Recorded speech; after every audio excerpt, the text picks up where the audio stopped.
নাকি নয়। দেখো আমি একটাও গয়না পরে নি, এটা একটা চেন পরেছি শুধু। আমার গয়না কি জানো?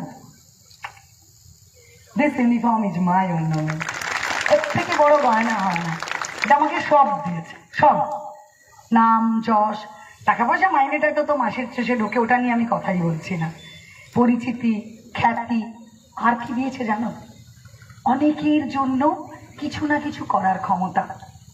যারা আমাদের কাছে আসে তাদের মুখে একটু হাসি ফোটাবার ক্ষমতা, তাদের সমস্যা সমাধান করবার ক্ষমতা।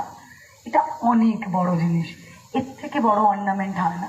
তাই আমি তোমাদের মেয়েদেরকে বলবো, গয়না হোক তোমার কনফিডেন্স, গয়না হোক তোমার বডি ল্যাঙ্গুয়েজ।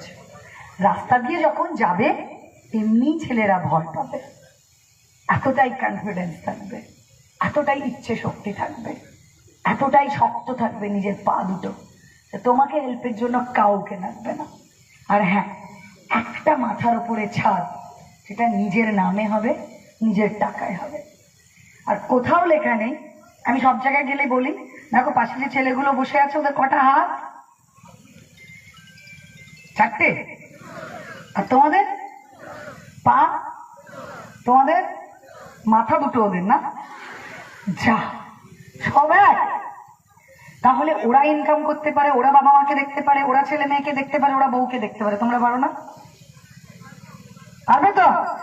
শুনতেই পাচ্ছি ইয়েস, পারবে। এবং ওরা হেল্প করবে। ওদেরও কি সুবিধা হবে জানো?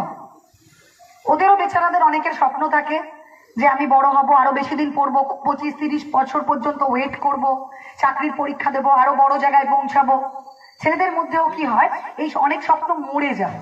তার কারণ সংসারের চাপে, দায়িত্বের চাপে, বাবা মার দায়িত্ব নিতে হবে এই চাপে, বোনের বিয়ে দিতে হবে এই চাপে, ছেলে মেয়েকে দেখতে হবে, বউকে দেখতে হবে এই চাপে, বেচারারা হয়তো অনেক ছোট চাকরিতে অনেক আগে গিভ আপ করে দেয়, বা ছোট চাকরিতে সন্তুষ্ট থাকতে বাধ্য হয়। তো ওদেরও সুবিধা হবে, হাতে হাত মিলিয়ে আমরা তো ইকুয়াল, তাই না? কেউ কারোর দায়িত্ব নেব না, সবাই সবার পাশে থাকবো, সবাই সবার দায়িত্ব নেব। তাই ওদের আর তোমাদের মধ্যে যদি তফাৎ না থাকে, তোমাদের দায়িত্ব তো তোমরা নিজেরা নাও, ঠিক আছে?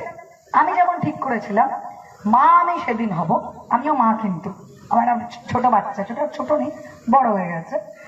তো আমি সেদিনই মা হব যেদিন ওই ছেলের সমস্ত দায়িত্ব আমি নিতে পারবো।